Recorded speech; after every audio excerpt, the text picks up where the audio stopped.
it's Crystal. So quick question, have you ever heard of mise en place? So this is basically a French phrase meaning everything in its place. So what it kind of conveys and the importance of it is having everything ready before you begin. All right, I tell my kids all the time, read through the entire recipe before you begin. Don't just look at the ingredients, but read through the process.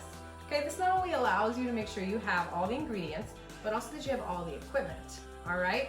It'll also tell you at what point things are being added. And it's kind of nice to have that understanding before you begin. All right, so that may sound like common sense, but nonetheless. So, mise en place, if this recipe calls for a cup of diced onion, all right?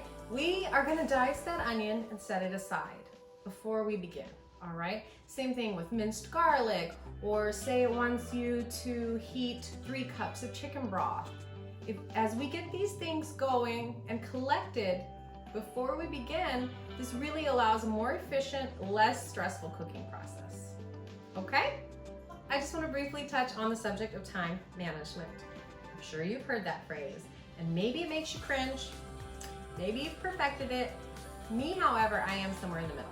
But we're talking about time management in the kitchen specifically. So what this means is knowing how long each thing will take to cook or the speed at which we think we can cook.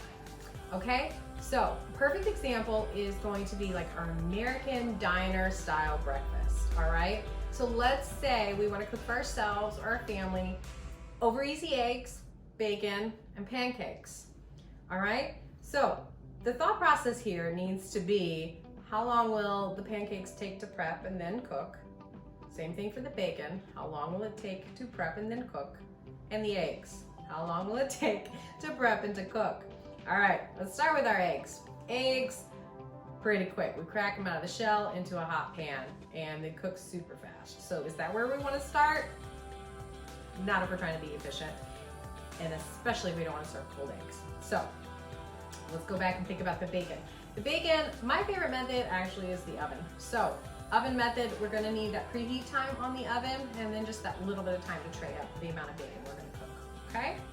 Pancake, it also needs a heated pan, but it also needs time to be mixed together, right? So we got some preparation that goes with that pancake batter. So my thought process is, let's heat everything we need. Heat the oven and the pans or griddle for the pancakes and eggs, all right? After that point, ideally, let's prep the pancake batter, tray the bacon, and just bring the eggs out, right? Okay, so you're kind of getting the idea here, all right? So the bacon goes in the oven because it takes the longest. Then we can start on our pancakes when our bacon is almost done. And after we have got the pancakes, let's throw on the eggs. Boom, the idea is that we bring all of these foods together onto a plate, serve them hot to ourselves and to our loved ones. All right, so we'll get more into that as we go on. I firmly believe this skill gets better with time. So if you're not catching on right away, or it still seems a little unorganized, don't worry about it, all right? It will come to you. Thank you guys for joining me today. I really appreciate the time that you spent with me, and I hope that you found something useful here. All right, if you have any questions, as always, please do not hesitate to comment or send me a message, okay? Take care.